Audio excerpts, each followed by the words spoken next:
હે રામ, બા એ આવો. ઘડી કરવા આવી? ના ના, હું શું કહું છું, આ આપણે ખબર છે બે નવરા થઈને આ આખી બોર્ડર નાખી હતી. હા આપણે બે કઈ રીતે હાથે હા. આખી પ્લેન હતી અને એમાંથી આપણે આ બોર્ડર નાખીને મસ્ત કરી નાખી હતી. પણ આ જુઓ ફાટી ગઈ.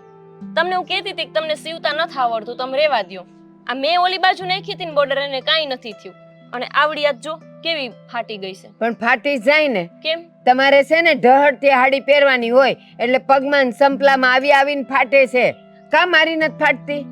તો તમે એવી જ પહેરો છો બા. તમે તો જો એવી રીતે વાત કરો છો કે જાણે હું આવી રીતે પહેરતી હોય ને તમે વળી ઊંચી પહેરતા હોય. મારી ઊંચી જોઈ તું ગમે ત્યારે જોજે, પણ આ છે ને પગમાં ઢળડાઈને આવી થઈ જાય. આ જો બધાય ટાંકા નીકળી ગયા એના. હા, એટલે જ મેં શું વિચાર્યું છે કે હવે આપણને આવડતું નથી ને ખાલી ખોટી આ મહેનત કરી છે, એના કરતા હું આ દઈ આવું બાજુવાળા શાંતુબેનને.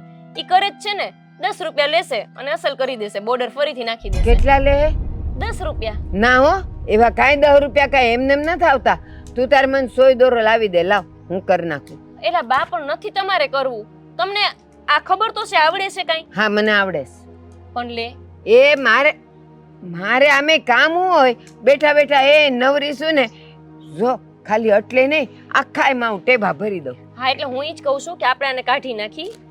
એટલે જો હવે આટલું કામ કરવાનું રહેશે, 10 રૂપિયાથી વધારે નહીં લે, એટલે આપણે હાથે નથી કરવું. હું જઈને શાંતુબાને દઈ આવું. તને કોણે કીધું આમ કરીને ખેસવાનું? કોણે કીધું? જરાક ફાટેલી હતી તો તે આખી ઉતરડી નાખી. એ મારે કોઈ શાંતુબાન દેવી નથી હો. એ 20 રૂપિયા લઈ લે, 10 રૂપિયામાં કોઈ ન કરી દે.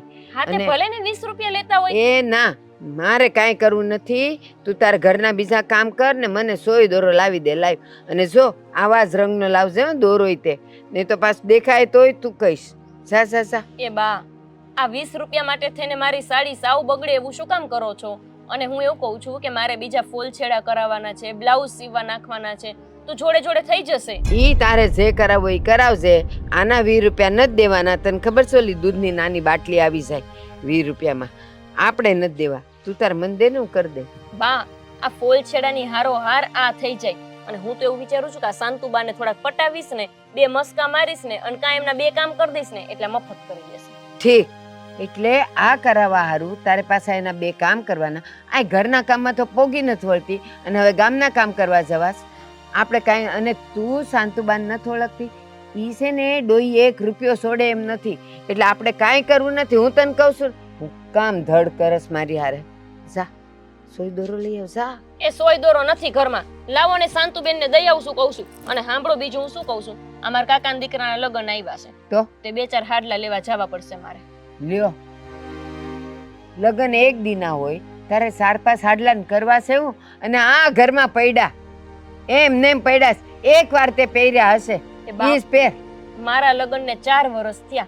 4 વર્ષ થયા જે હાડલા મને આપ્યા છે ને મારા માવતરે, ઈ જ પહેરું છું. તમે તમારા દીકરાએ મને 1 હાડલો લઈ નથી દીધો. હવે આ કોકના લગ્નમાં જાઉં અને ઈ નહીં હાડલા પહેરું હું, મારા લગ્નમાં આપ્યા તા ઈ, તો કેવી આબરૂ જાય આપણા ઘરની, વિચારું છું તમે. ઠીક, હવે તું મને ઈ સંભળાવીશ કે આ લગન ના આપ્યા તા ઈ હાડલા તું હજી પહેરે તો ઈ જ પહેરું છું ને.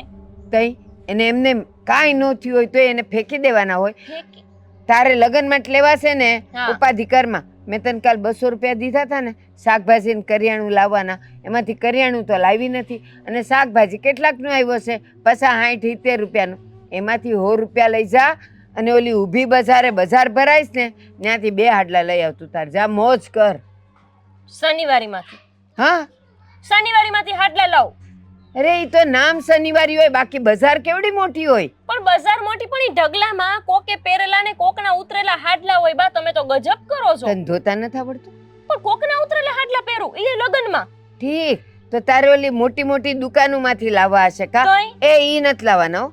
ના એટલે ના, ઈ 100 રૂપિયામાંથી 2 હાડલા લઈ આવ અને તું તારે મોજ કર, પહેર એમાંથી. બા, તમે ગજબ કરો છો. હું શનિવારીમાંથી હાડલા લાવું નહીં પહેરું. હાય હાય, હું ઘરે જઈશ એવા હાડલા પહેરી. મારા માવતરિયા શું વાતું કરશે? ઈ દુનિયા તો આખી એવી જ હોય, વાતું કરે ને તારા માવતરિયા ને બહુ તારી પડી હોય ને તો લઈ દે તને નવા. બાકી અહીંથી તો ઈ જ કરવાના. આ મેં 4 વર્ષ થયા શનિવારમાંથી લીધેલી ને, જો હજી પહેરું છું ને, અને ઢળાતા નહીં પહેરવાના. જા કાંઈ કર. મને તો એમ કે કોણ જાણે હું વાત કરવા આવી હશે તે એને મેં સસમાં પહેરે. ભગવાન, લ્યો લગન આવ્યા છે કોકના અને આપણે નવા હાડલા પહેરવાસ. આ જો કેવા ઢળડાતા પહેરેસ.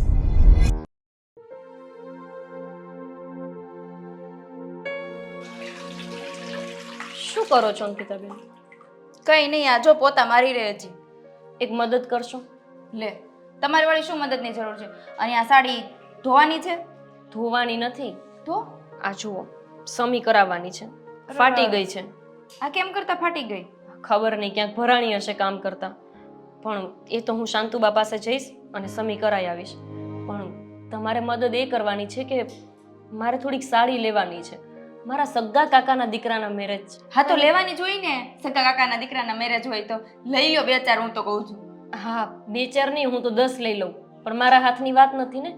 મમ્મીએ મને ચોખ્ખી ના પાડી દીધી છે. એ કહે છે કે સાડી વાડી કંઈ લેવાનું નથી અને અધૂરામાં પૂરું એવું કહે છે કે શનિવારીમાં જઈને 2-4 સાડી લઈ લેજે. હવે શાકભાજીના જે પૈસા આપ્યા હતા ને મને, એમાં મારી પાસે 125 રૂપિયા વધ્યા છે.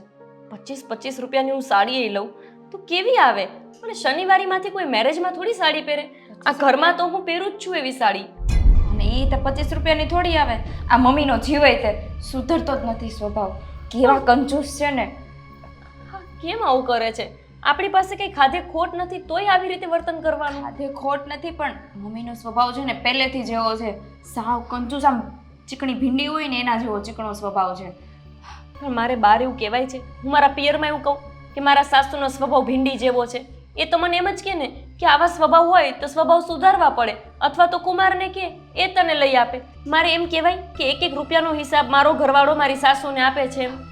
પણ ભાભી, આ તમને એવું લાગે છે કે મમ્મીના સ્વભાવ સુધારવાની અમે કોશિશ નહીં કરી હોય? અમારા ભાઈએ, મેં બધાએ કોશિશ કરી છે મમ્મીના સ્વભાવ સુધારવાની, પણ મમ્મી કંજૂસ જ રહ્યા છે, ક્યારે સુધરતા જ નથી. પણ હું શું કરું હવે? અમારા લગ્ન સમયે મને જે આપી હતી આણામાં સાડીઓ, એ બધી પહેરીને ગાભા જેવી થઈ ગઈ છે. અંકિતાબેન, હવે આ બધી સાડીઓ છે ને એ પોતામાં હાલે એવી નથી, મોહતામાંય નથી હાલે એવી. અને એ સાડીઓ હું મારા શરીરે પહેરું છું. મને ખરેખર શરમ આવે છે. હા, આ તમે જરાક સમજાવો ને તમારા મમ્મીને તો સારી વાત છે. હું શનિવારીમાંથી સાડી નહીં લઉં. શનિવારની સાડી પહેરીને લગ્નમાં જવાય નહીં ને. પણ લગ્નમાં પહેરવાની જે સાડી છે ને એની તમે ચિંતા નહીં કરતા. એની હું મારી ફ્રેન્ડના ભાભીની જે સાડી હશે ને એ હું તમને લઈ આવી દઈશ. બાકી આ લગ્નમાં તો તમને ચકાચક કરીને મોકલશું. કોકની પહેરેલી સાડી હું પહેરું અને ચકાચક થાવ તો શું કરશો? શનિવારીમાંથી 150 માં 2 મળે ને એ લઈ આવીને પહેરો. બીજું તો હું કરવું? હું તો એવું વિચારું છું કે લગ્નમાં જ ન જાઉં.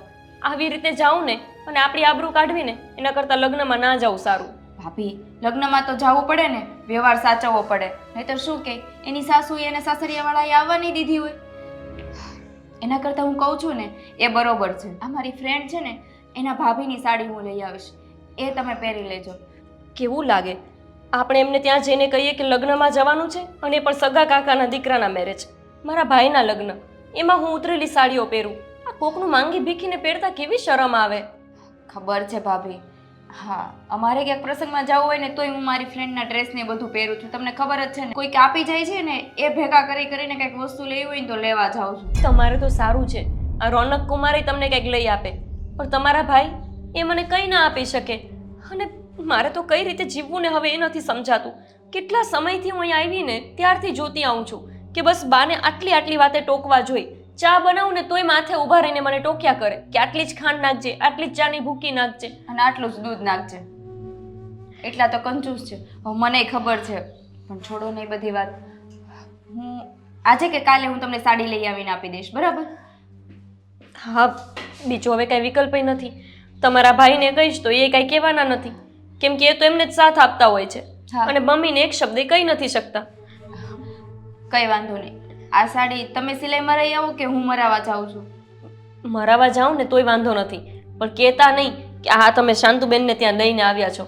એ એવું કહે છે કે સોયદારાથી હું જ તને સીવી દઈશ. અમારા મમ્મી કેટલા કંજૂસિયા છે.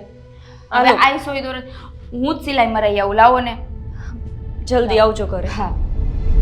હેલો મિત્રો, જો તમને અમારો વિડીયો પસંદ આવ્યો હોય તો અમારી ચેનલને લાઈક કરો, શેર કરો અને સબસ્ક્રાઇબ કરો. Thank you.